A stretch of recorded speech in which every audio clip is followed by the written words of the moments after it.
junior days and some of the interviews I had with teams and agents and all the rest of that, I was very much one word answers. Yes, no, maybe.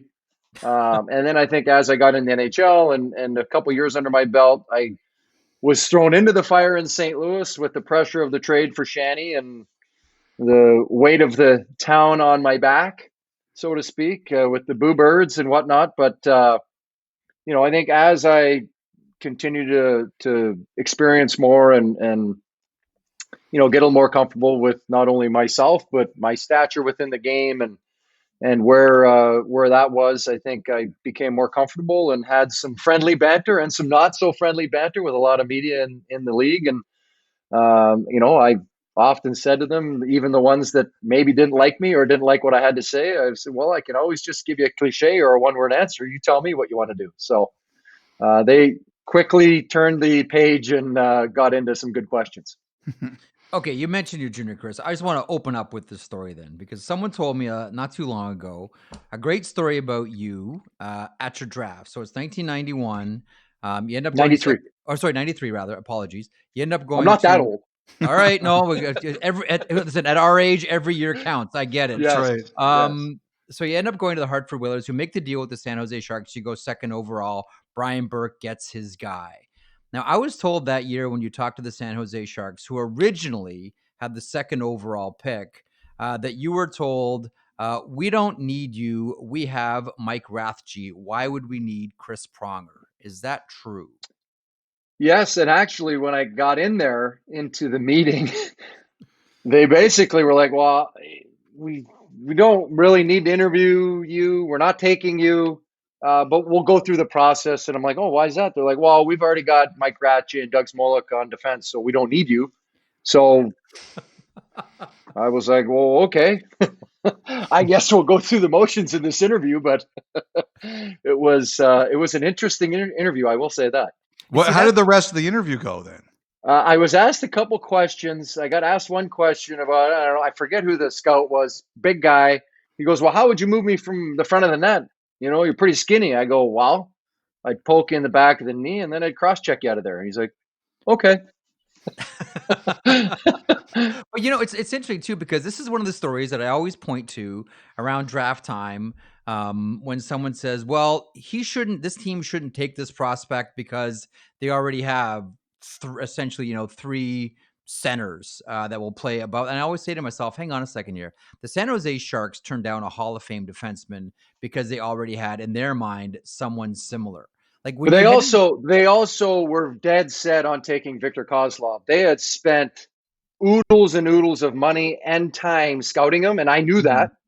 And I knew because he was originally supposed to push Dag for number one, and he had an off year. Yep. And they had him targeted. That was their guy, and they knew that he had slipped in the draft, so they knew they could get him at 6 if they made that deal.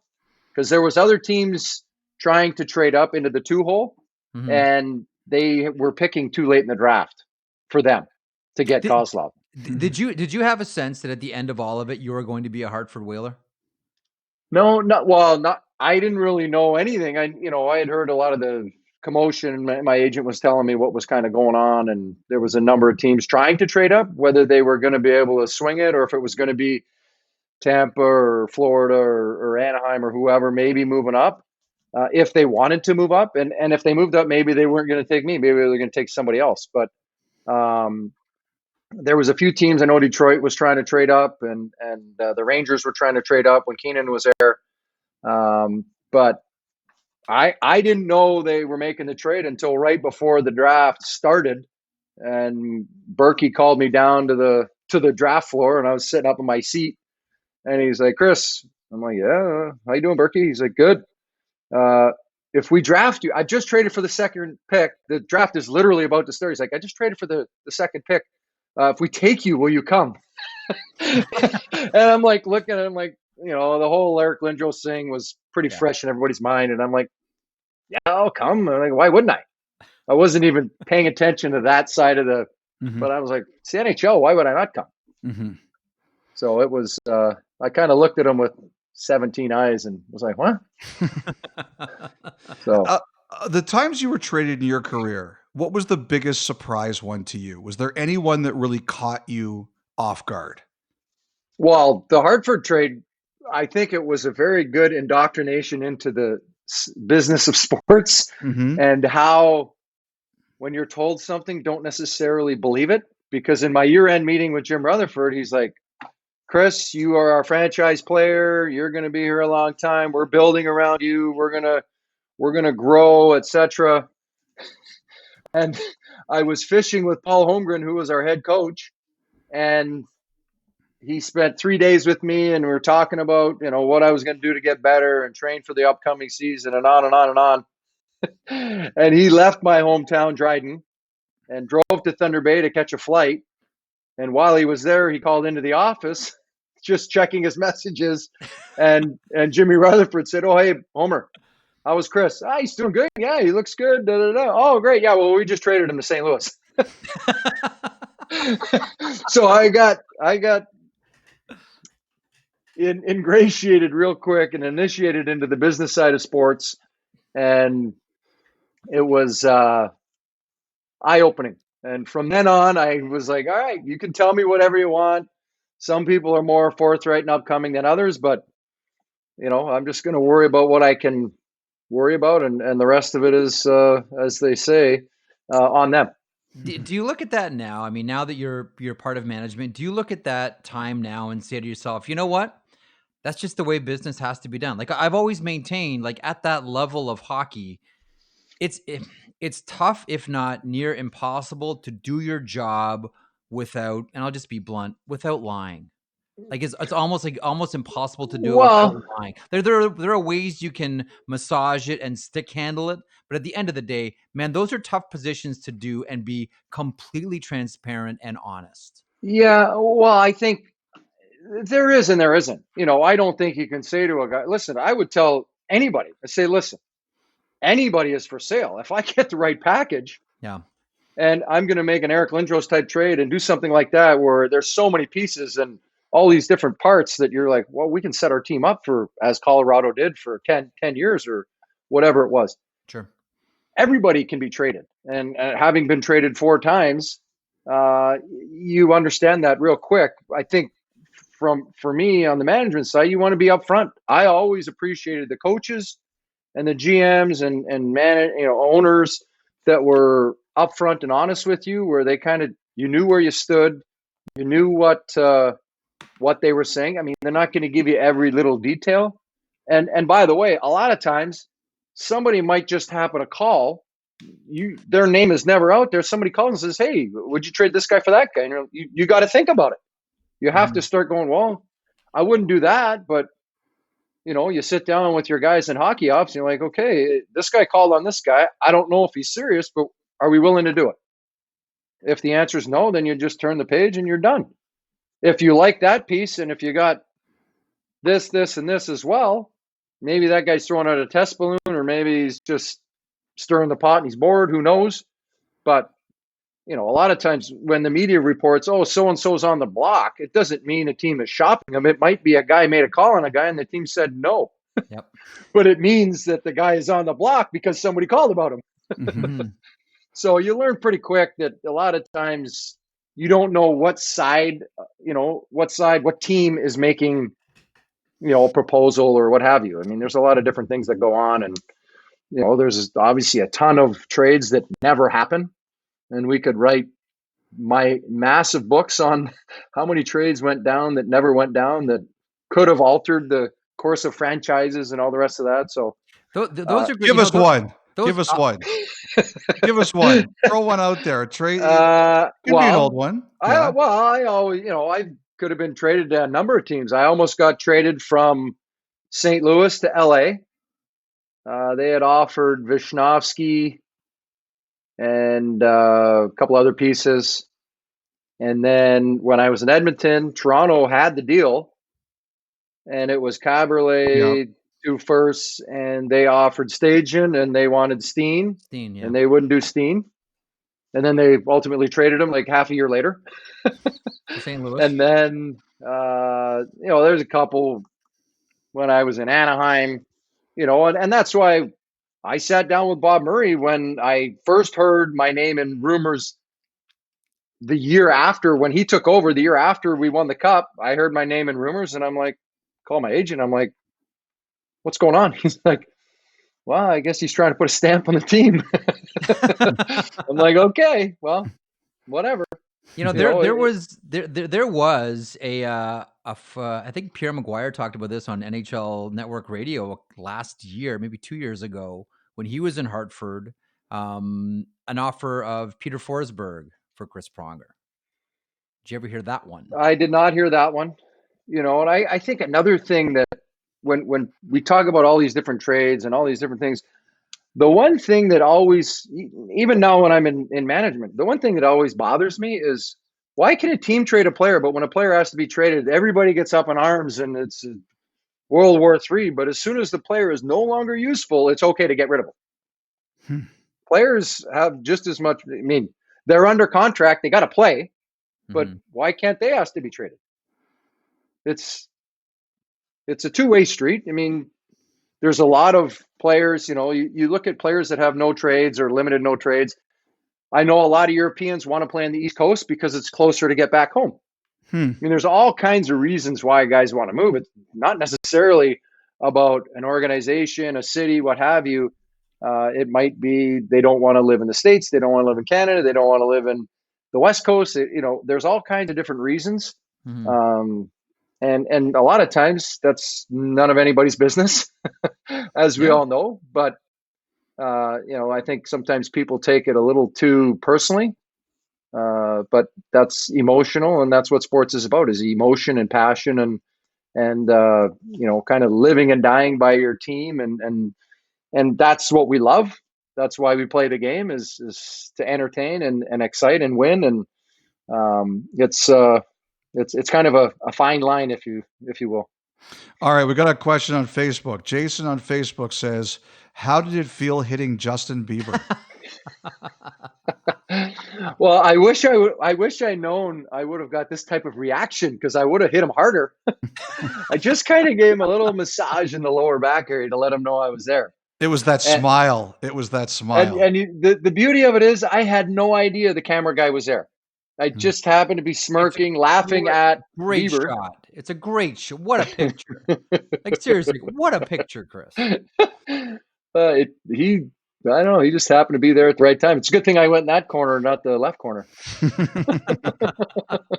From Cal Bukowskis, here's an interesting one. Salt Lake 2002.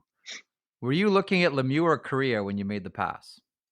I was looking at Korea. Let it go through his skates, correct? Yes. Yeah, I was looking at Korea. No, I didn't. No, Lemieux let it Oh. go through his skates. Excuse me. I was looking at Lemieux, and he knew Korea was there. So Okay. I've got good vision, but I think at that point of that game, I was just throwing it. I was like, well, Mario's there. I'll give it to him. I'm curious, Chris, what was the most pressure you ever felt playing a game?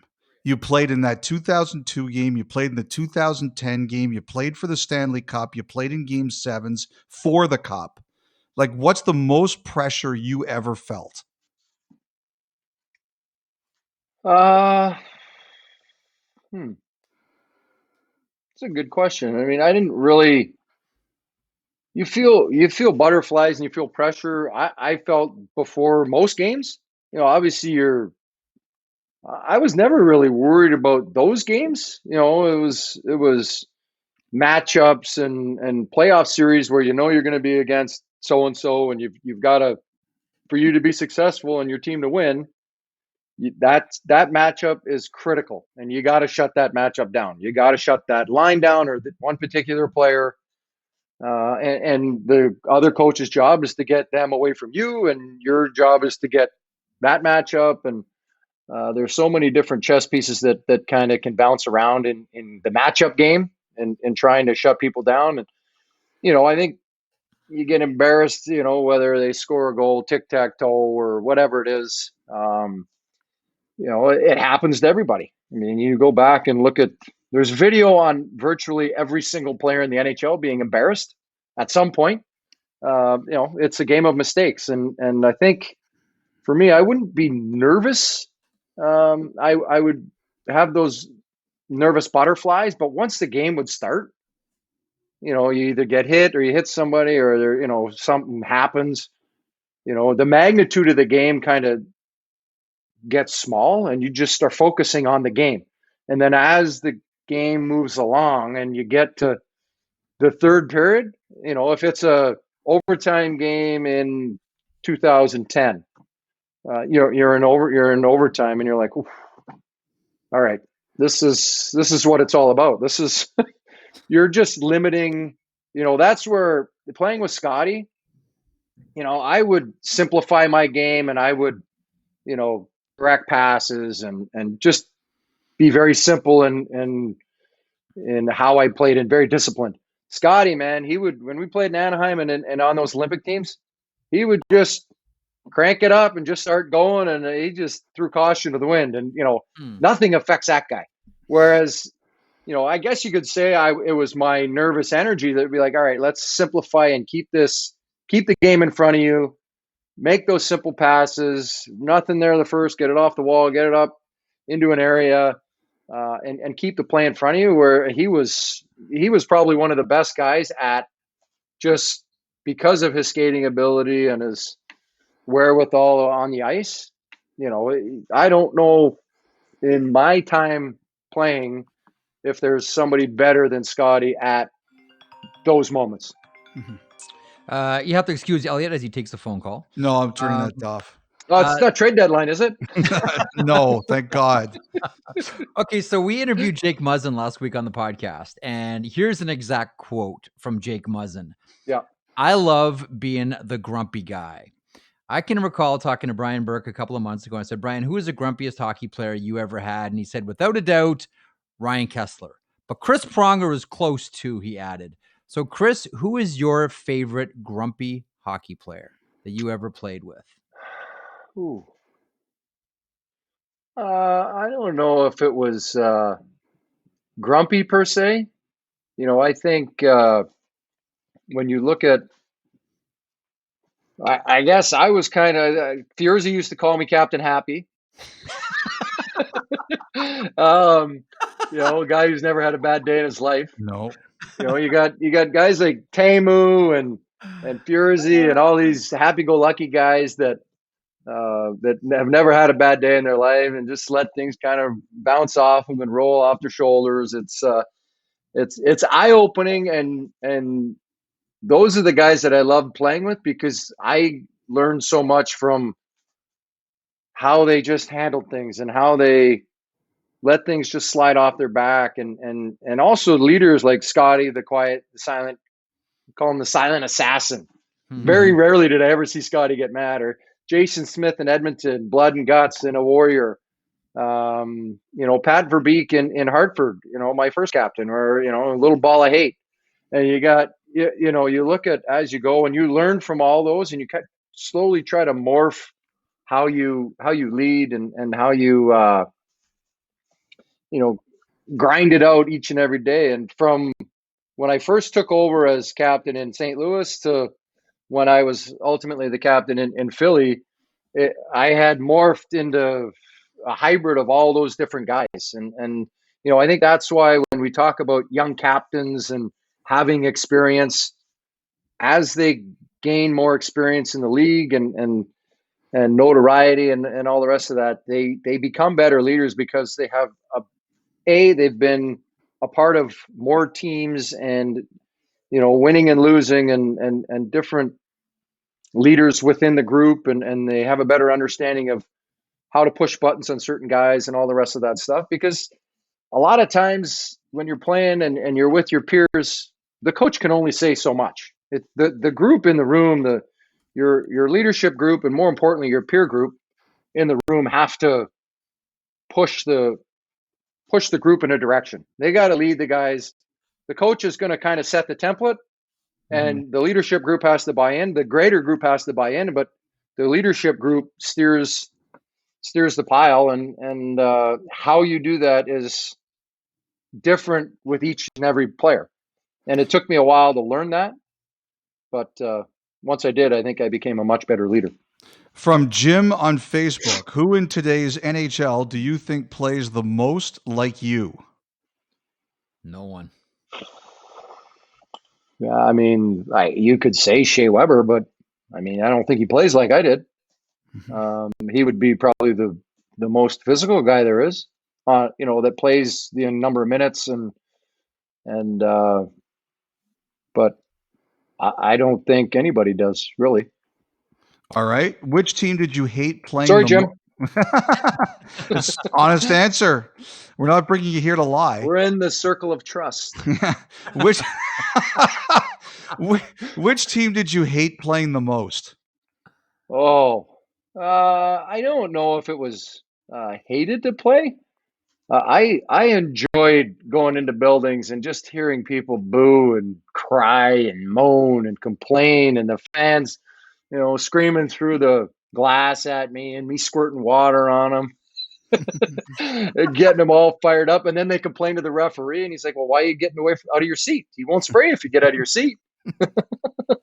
So, you know what? I love going into San Jose. There was always a rivalry with San Jose from my time in St. Louis and then Anaheim. And Edmonton. I really enjoyed my time in Philly, playing in the East. I wish I would have played there in the heart of my career, just because of the travel, and it was amazing how many. I think 4 or 5 of the teams are less than an hour and a half away. So we'd play a road game, and I'd be in bed at 12:30. So it was. The toll your body takes playing in the West is so much different than the East, and we all know the East is hockey mecca.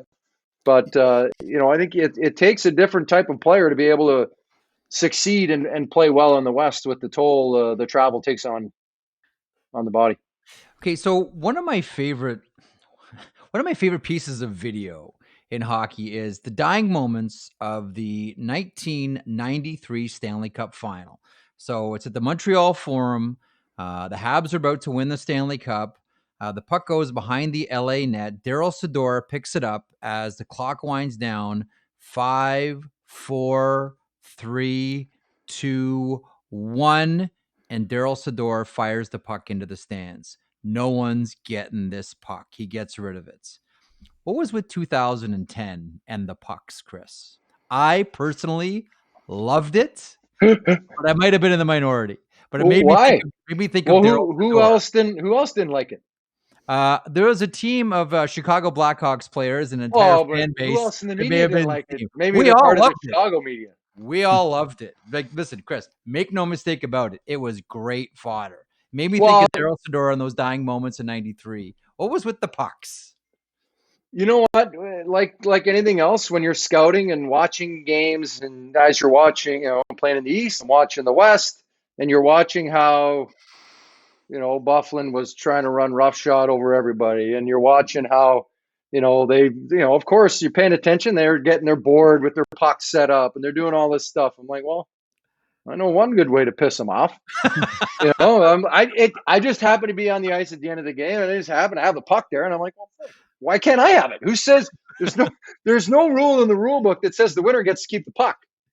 Yep. It's not their puck, it's the NHL's puck. And you know what? Then it was my puck. I loved it. I just loved it. I wish I would have kept the first game. I had it in my hand, and I went in the locker room, and I just chucked it in the garbage. Oh, is that right? Oh, okay. Yeah, and then here. hold on. Here it is. Oh, I keep it stored away as a nice little, just in case. This is game 2. I do not have game 6. For all of you on Twitter and Instagram and all the rest of that, I do not have game 6. I was on the bench. I don't know what happened to it, but I still have game 2. That's so sad. I threw it, and it created such a issue that when I kept game 2, I was like, well, I need to keep this. I just threw it in my bag, and everybody started asking about it, and we just got pumped again, down 2-0. Then we go back to Philly, and nobody's even talking about the 2 games. That's right. They're all mad about Puck. this stupid puck. Like, get a grip. Like, you guys are up 2-0 and you're complaining that you didn't get to put a puck on your board. My God, let it go. But Chris, like, you're a smart guy. Like, you know exactly how you're getting under the like honestly, like from a Take the tactical pressure point of off view, your team. it's brilliant. It's It so was more smart. about trying to piss him off, but it Yeah. took the pressure off our team too. Mhm. So it actually worked in two separate ways, which was nice.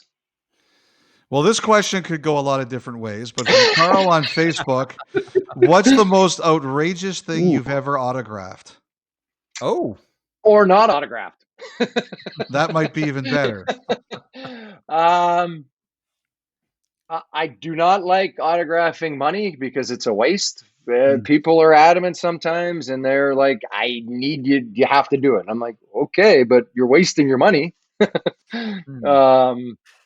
I've signed, body parts. You're like, "Well, it's just gonna wash off." I've seen people sign here. I'm gonna get a tattoo made of your signature, like stuff like that. I'm like, "Well, okay." have you ever seen a Chris Pronger autograph tattoo? I never did see the finished product if they did do it. Okay. And maybe they were just lying to me. I don't know. Let me ask you a little bit about the Florida Panthers, because we haven't talked about the Cats at all. And the latest news is the signing of Grigory Denisenko. A, how good is he? B, what are his strengths? And C, how close is he to playing in the NHL? He's very talented, gifted, playmaker, great set of hands. He's not an overly big kid, but super strong in his skates, great edges.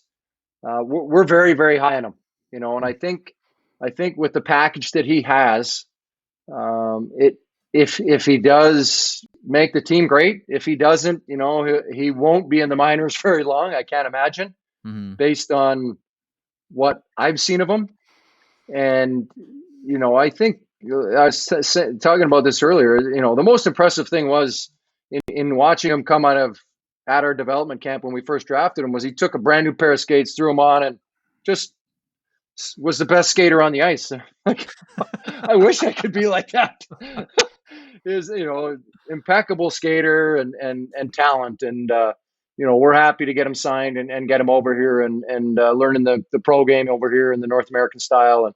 And I think he's going to be a huge part of the Panthers moving forward, and hopefully our ascent to where we want to be. One of the most improved defensemen that we saw in the NHL this year is Aaron Ekblad. I thought, what a step that guy took for the Florida Panthers this year. What's been the difference in Ekblad's game, or is it just health? Is he just healthy? I think part of it is health. I think part of it is, understanding his role on the team. And when you watch our team, Yandel plays a minute and a half, sometimes 2 minutes in the power play. So his statistical numbers take a bit of a hit because he doesn't really get much power play time. But he's playing against the top line in the other team. He's more of a shutdown role.